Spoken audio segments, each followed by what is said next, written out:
Poor people will rub off on you. Don't even sanitize. Some carry antiseptic for garlic, because it's the dry season. It's unclear whether Wendy, my mother-in-law, carries it for that reason or another, but one thing is certain, her actions reek of malice. Mom, let's go home, I said, trying to diffuse the tension. Okay, I understand. Let's go, she replied, her tone distant. On the way home, Mary, my daughter, said something that sent a chill through the air. So, your company's going to go bankrupt? Her words struck like a thunderbolt, her anger cutting through the cool evening breeze. A life marked by love and loss. My name is Sasha James. I turned 55 this year. I don't have a husband. My daughter, Maria, was born 25 years ago, and on that very day, I lost the love of my life. My husband, a company CEO, was always busy but never too busy to love me. He proposed despite my doubts about being a CEO's wife. I thought we could make it work, but fate had other plans. The day Mary was born, my husband rushed to the hospital to see us. He had recently undergone heart bypass surgery, and while it seemed successful, his heart gave out on the way. He never made it back. The delivery room, once filled with the joy of a new life, became a place of mourning. Despite my grief, I had to keep going. For Mary, raising her alone was an exhausting journey. When Mary was young, her preschool teacher reprimanded her for being unkind to a friend. I scolded her harshly, and though she tried to explain, she ended up in tears. Every day was a struggle, but over time, she matured, learning to communicate better. Being a single mother was challenging, and I often faced prejudice. Still, Mary and I made countless precious memories together.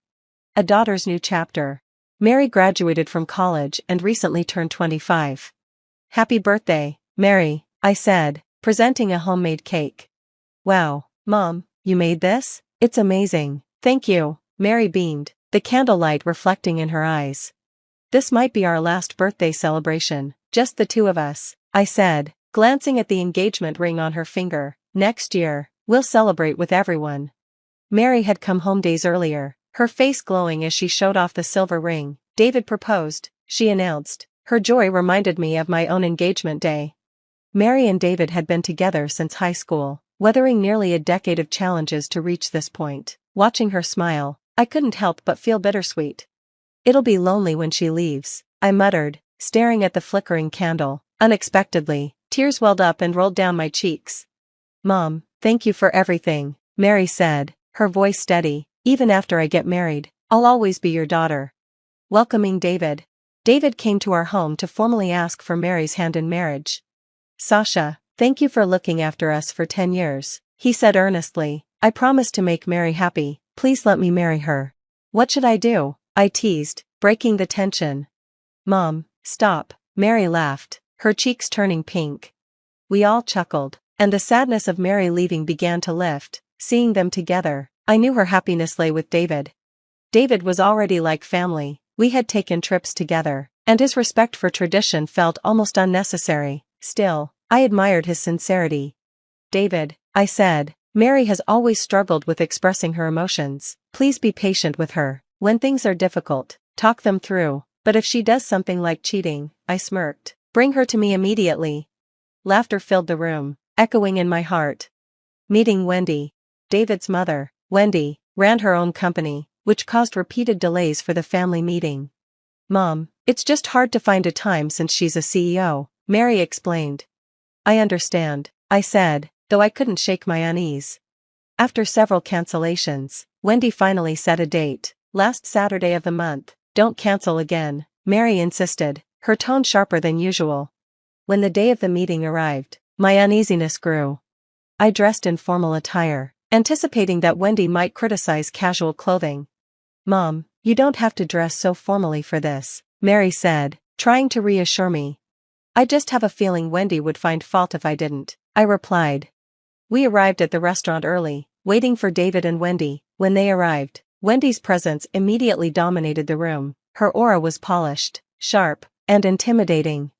I'm Wendy, David's mother, she said curtly. Her movements were graceful, her tone commanding, and her gaze cut like a knife. Without waiting for pleasantries, she sighed and led the way inside. Sorry about my mom, David whispered apologetically. She's always been like this. Even I find her difficult.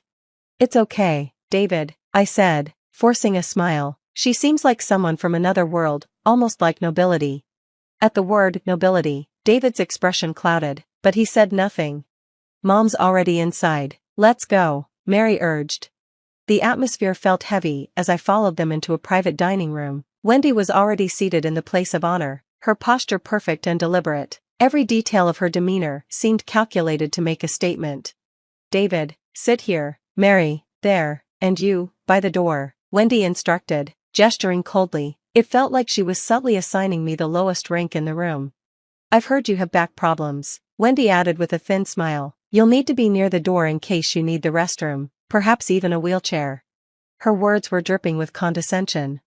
Thank you for the consideration, I said with a calm smile, but wouldn't it be better for you to sit by the door? You might need it more. Wendy's face hardened, clearly unused to being addressed in such a manner. No need to worry about me, thank you for your concern, she replied icily, her smile never reaching her eyes. The meal began in stiff silence, broken only by Wendy's smug remarks.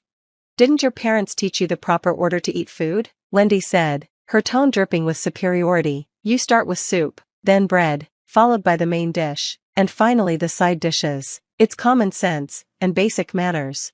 She proceeded to lecture us on the importance of this peculiar dining sequence, explaining that soup stimulates digestion. David smiled awkwardly, clearly accustomed to these rigid rules, but this wasn't how I had raised Mary. I had only taught her the basics: don't chew loudly, don't talk with your mouth full, and never walk around during meals. Wendy's elaborate etiquette seemed more suited for a royal banquet than everyday life. When Mary reached for the main dish first, Wendy's eyes flashed with disapproval.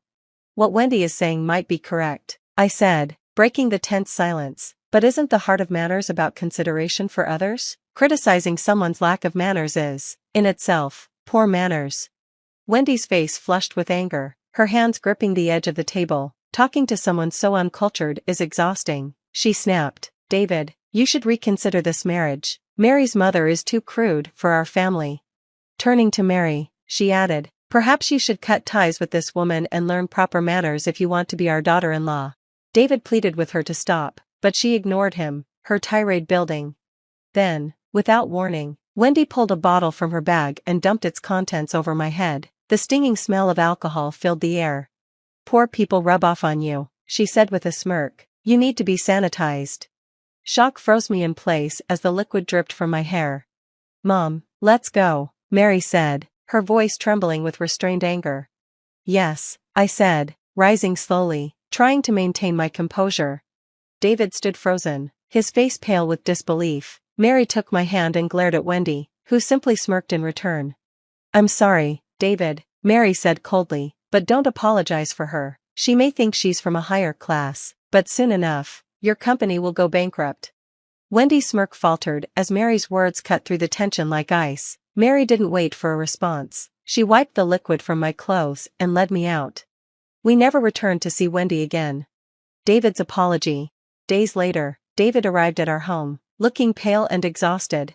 I should have apologized sooner, he said, his voice trembling, but I've been trying to convince my mother to admit she was wrong. She won't listen, so I came to apologize on my own.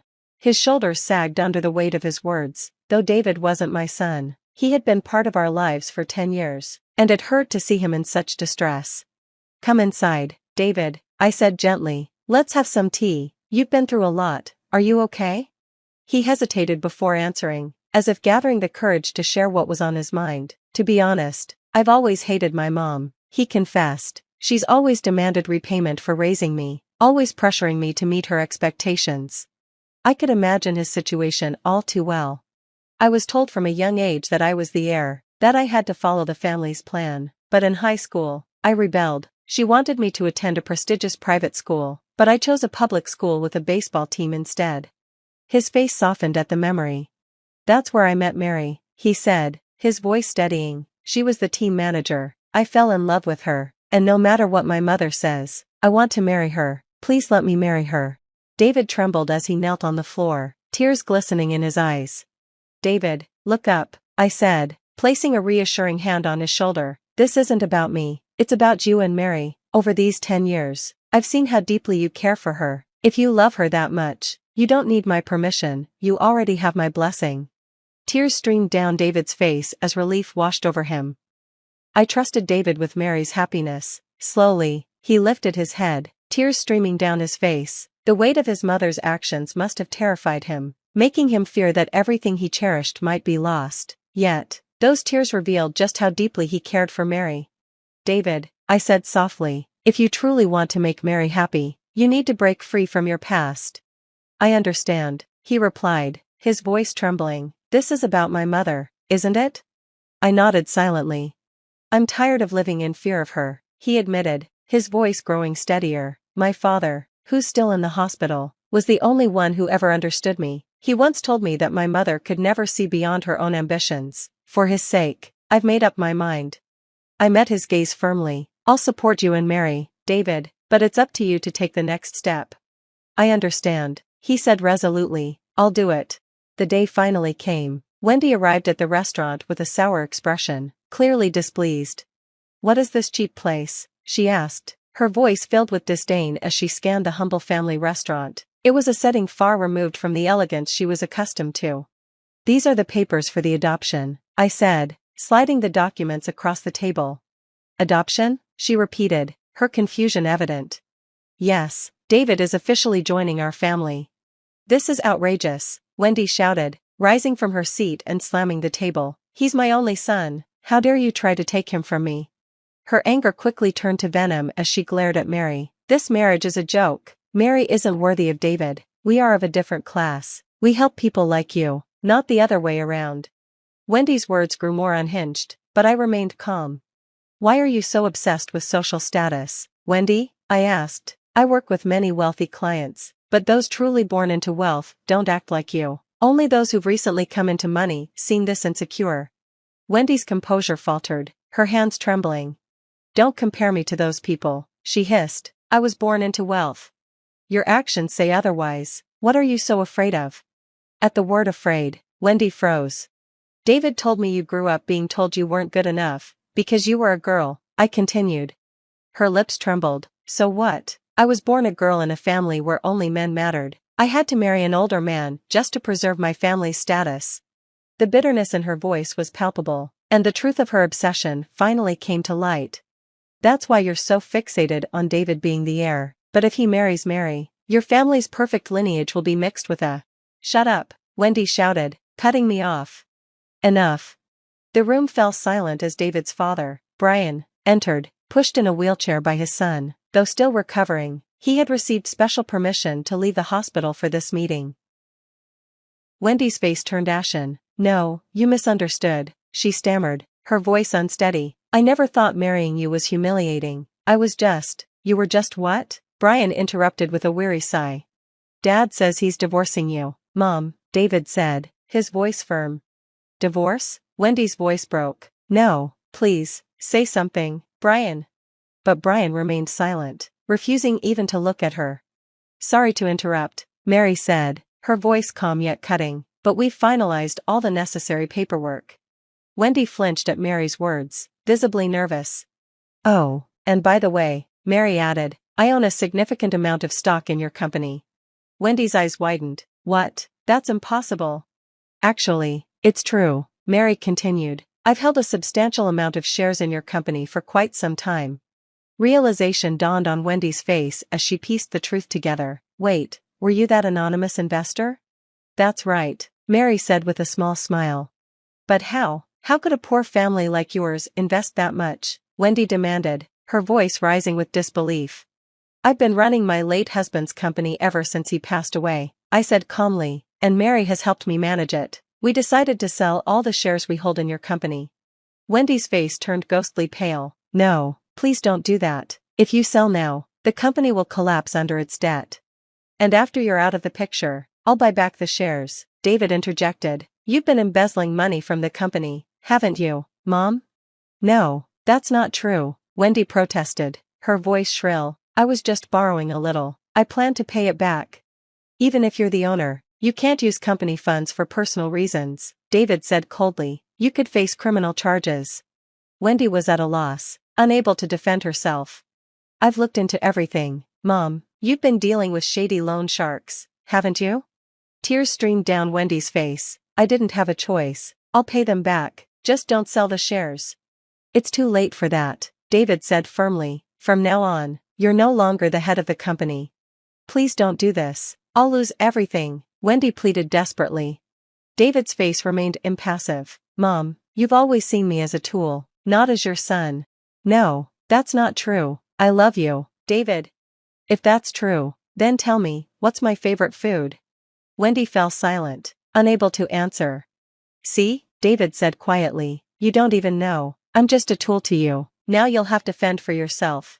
After David severed ties with her, Wendy's life spiraled out of control. Shunned by her family, she was left to face the consequences of her actions. David quickly removed her from her position as head of the company and appointed a new CEO.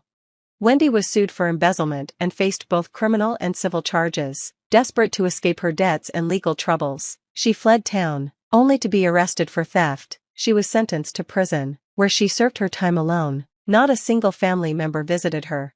Meanwhile, David and Mary quietly began their new life together. They held a small, private wedding with close family in attendance. One day, Mary invited me to a baseball game, just like old times. On the way home, she handed me a black and white photograph. Mom, she said with a smile, you're going to be a grandmother. I haven't told David yet. I wanted you to be the first to know.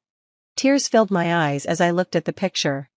I'm so happy we could go to the game together, I said, my voice thick with emotion. Next time, let's bring the whole family.